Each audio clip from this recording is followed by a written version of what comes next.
அருட்பெரும் ஜோதி. ஒரு குழந்தைகளுக்கு ஒரு கதையின் மூலமாக ஒரு ஞான தெளிவை கொடுத்த ஒரு விஷயத்தை இன்னைக்கு உங்களுக்கும் கொடுக்குறேன். ஒரு டீச்சர் குழந்தைகள்கிட்ட கதையை சொல்லிக்கிட்டு இருக்காங்க. ஒரு கணவனும் மனைவியும் கப்பலில் போயிட்டு இருக்காங்க. ஒரு சின்ன போட்டில் போயிட்டு இருக்காங்க. எதிர்பாராத விதமாக அந்த போட்டில் ஓட்டை விழுந்துருது. பக்கத்தில் இன்னொரு போட் இருக்குது. யாரோ ஒருத்தர் மட்டும் பொழைச்சிக்க முடியும் அப்படின்னு ஒருத்தர் அந்த போட்டில் போகலான்னு முடிவாகுது. உடனே கணவர் அந்த போட்டில் ஏறிட்டு மனைவியை விட்டுட்டு போகிறாங்க. கொஞ்சம் தூரம் போன உடனே மனைவி சத்தமாக ஒன்று சொல்கிறாங்க. அதோட கதை முடிஞ்சு. என்ன சொல்லியிருப்பாங்கன்னு நீங்கள் நினைக்கிறீங்க? உங்களுக்கு என்ன தோணுது?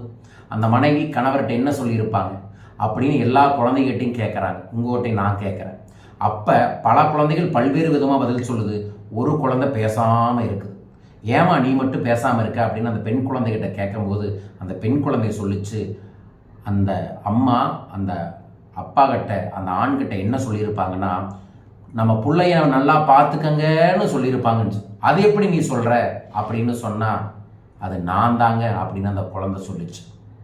ஆமாங்க, எங்கள் அப்பா தப்பிச்சு வந்தாருன்னு இந்த பதிவை தெரிஞ்சுக்கிட்டேன் அப்படின்னு பார்த்தது. கதை இதோட முடியல. அவங்க அப்பாவும் இறந்ததுக்கு அப்புறம் அவங்க அப்பாவோட பழைய டைரி எடுத்து பார்க்க போகும்போது அவங்க அம்மாவுக்கு ஒரு கேன்சர் நோய் இருந்திருக்கு. 2 மாதத்தில் இறந்துடுவாங்கன்னு சூழலில் சுற்றுலா போயிருக்காங்க. அங்கே தான் அந்த போட்டில் இந்த ஆக்சிடெண்ட் ஏற்பட்டிருக்கு. 2 பேருமே சேர்ந்து செத்துருக்கணும் அப்படின்னு கணவர் எழுதி, உன்னோட நானும் சேர்ந்து செத்துருந்தா சந்தோஷப்பட்டிருப்பேன், என்ன பண்ணுறது, நமக்கு ஒரு பிள்ளை இருக்குது, அவளை காப்பாற்றணும் அப்படிங்கிறக்காகத்தான் உன்னை விட்டுட்டு நான் வந்தேன்னு அவங்க அப்பா கண்ணீர் மல்க அந்த டைரியில் எழுதியிருந்தார். இது அந்த பொண்ணுக்கு தெரிஞ்சதுக்கப்புறம், அத்தனை பேருக்கும் இதை சொன்னதுக்கப்புறம் அத்தனை பேருக்கும் கண்ணில் தண்ணீர் வந்துச்சு. சில நேரங்கள்லைங்க நம்ம எடுக்கக்கூடிய முடிவுகள் வெளியே இருக்கிறவங்களுக்கு நம்ம ஏன் இந்த முடிவை எடுத்தோம் அப்படின்னு தெரியாது. தவறான பார்வையில் தான் இருக்கும். துரோகி, இப்படி செல்ஃபிஷாக இருக்கிறானே, பொண்டாட்டி விட்டு நீ இதெல்லாம் பண்ணணுமா, புருஷனை விட்டு நீ இதெல்லாம் பண்ணணுமா அப்படிங்கிற பல கேள்விகள் இருக்கும். ஆனால் உண்மை என்ன அப்படிங்கிறது அந்த உயிருக்கு மட்டும்தான் தெரியும். சில நபர்கள் சில இடங்களில் பொய் சொல்வதற்கு காரணமும் அதுதான். நான் இதை பொதுவாக ஒரு கதையால் எண்டில் சொல்லக்கூடிய விஷயம்.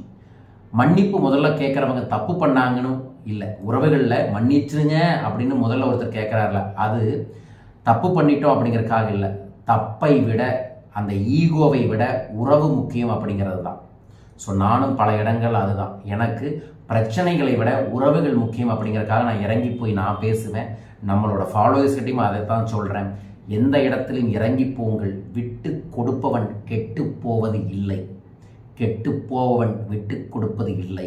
நீங்கள் வாழ்வில் விட்டு கொடுக்கக்கூடிய சூழல்கள் ஏற்பட்டால் விட்டு கொடுங்கள், வாழ்வு நலமாக இருக்கும். நான் இதை உங்களுக்கு இந்த அற்புதமான காதல் தினத்துக்கு அன்று சொல்கிறேன். விட்டு கொடுங்கள், வாழ்க்கை நன்றாக இருக்கும்.